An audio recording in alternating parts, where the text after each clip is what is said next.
Hey, happy Wednesday, everybody. I hope you're having a great day. I hope you had a great holiday, and I hope that you aren't too stressed about the upcoming holiday. So, if you remember last week, we discussed reasons 1 through 6 people leave jobs.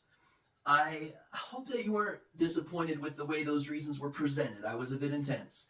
Today, we're going to touch on the last 6 reasons, reasons 7 through 12, and most important, these are probably the most important reasons people leave. It never ceases to amaze me how certain business owners manage to make it to the points they have. Have you ever thought that? How'd this bozo make it so far? Beyond feeling like most of them don't have adequate amounts of emotional intelligence, they make false promises. They hire you because they're sold on you, but then they don't listen to your feedback on improvement. It just boggles my mind. Nonetheless, here are the last 6 of the top 12 reasons people leave companies and managers. Number 7, lack of vision and direction. When leaders don't communicate a clear vision or mission, employees can feel aimless and uncertain about their roles. Without this, employees may feel like their efforts lack meaning, leading them to seek positions elsewhere. This can't just be done once, it must be done frequently. I would say at least once a quarter. Because purpose matters to the right people and the people that you want on your team. Furthermore, purpose matters to most industries' clients, like the people that you serve. Train your people to show the clients you serve and how your solution will help them create more purpose in their own work lives. There's a trickle effect that starts from those at the top. Leaders have an amazing opportunity to stand out and be the reason the culture is so good in your company, your department, your division, or just within your small little team that people want to join you. Be attractive. Number 8, lack of empowerment and micromanagement. Empowerment is about giving employees the tools, autonomy, and trust to make decisions. When leaders tightly control all decisions, employees feel more like cogs in a machine than valued contributors. Empowerment fosters a sense of ownership and pride, and leaders who overlook it risk alienating employees who want to feel like they're making a difference. Trust is at the core of any healthy work environment. Look, bad leaders aren't watching my stuff, so I know that there are good leaders watching this. I'm just telling you what to be careful you don't fall into, because leaders who micromanage, they undermine that trust, communicating that they don't believe in their team's capabilities. Employees are more likely to thrive and stay in environments where they have the freedom to make a decision and demonstrate their expertise without fear they're going to get fired or demoted. Be particularly careful overriding the decision of an employee who you hired. This will almost always make people feel disconnected and leave them deflated. I ran into this problem with actually a company you may have heard of called Google, where one person overrode a person they hired, the whole team quit. Number 9, misalignment with personal values or interview process versus reality discrepancies. More than ever, employees seek alignment between their values and those of their employer. If leaders fail to cultivate a culture that reflects values like inclusivity, innovation, or social responsibility, employees may feel disconnected. Leaders must embody these values for employees to feel motivated and fulfilled in their roles. As soon as a smart employee senses they were lied to during the interview process, they're looking for another job almost immediately. Integrity and character matter, or should matter, more than hitting a number or having a great month. I know sales managers are under pressure to hit numbers, but don't do it at the risk of integrity.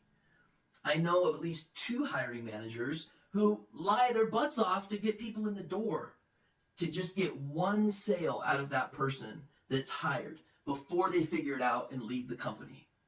Turnover to them is not a metric they even care about. It's disgusting.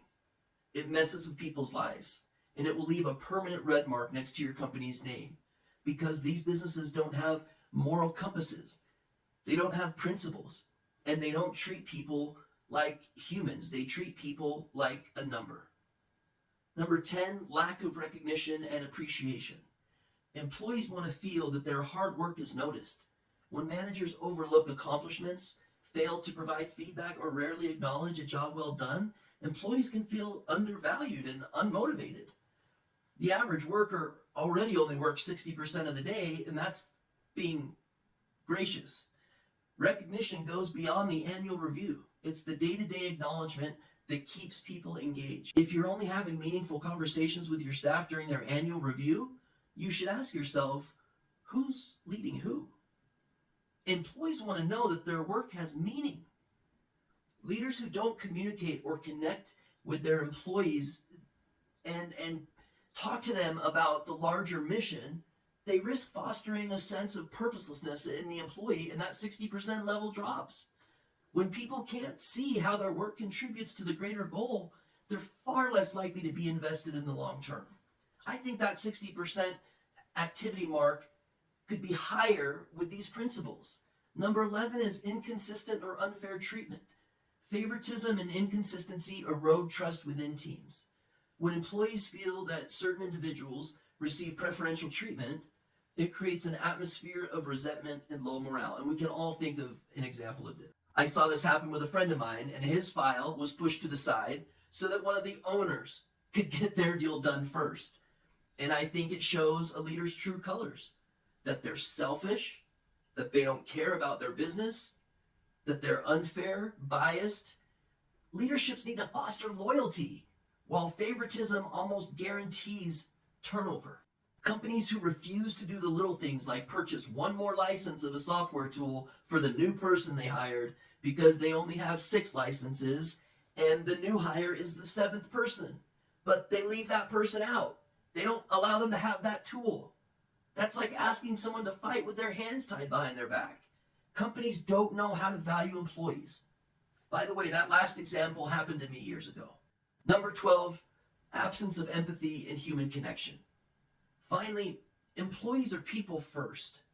Leaders who lack empathy or fail to see their team members as individuals with unique goals, needs, and challenges create a barrier to genuine connection. People stay in environments where they feel understood, where they feel respected, and where they feel supported on a human level. Honesty and transparency are essential for building trust. Leaders who withhold information or are not upfront about challenges or changes in the organization create a sense of insecurity. Believe me, staff can smell when there's something going on. Trust is a two-way street, and when employees feel they can't trust their leaders, they're less likely to stay. Most of the reasons come back to one core issue: the leader-employee relationship. It's often the behavior, attitude, and approach of leaders that make or break this connection. Employees stay when they feel valued, supported, and seen by those above them. But they'll leave when they feel stifled, disrespected, or unappreciated. And we're going to get to you good leaders in just a second. But organizations must understand that building a positive environment starts from the top. Leaders who invest in building trust, respect, and a shared sense of purpose with their teams can reduce turnover, increase morale, and ultimately foster an organization where people want to stay. People need leaders who champion them, who see them as more than cogs in the machine. They crave purpose more than we realize. They crave recognition, and they crave a voice. When these needs are unmet, turnover becomes inevitable. Retaining talent isn't just about paychecks or perks. Most leaders think it is. It's about fostering a work culture where people feel valued and respected.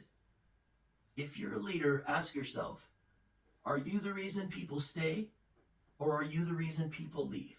Look, I know my stuff, it is dry. It's not the most exciting 10 minutes of your day, but I know there aren't bad leaders watching this. You know how I know that? Because bad leaders already have all the answers.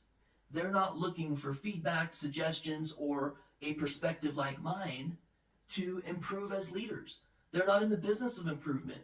They're in the business of telling you how much they know.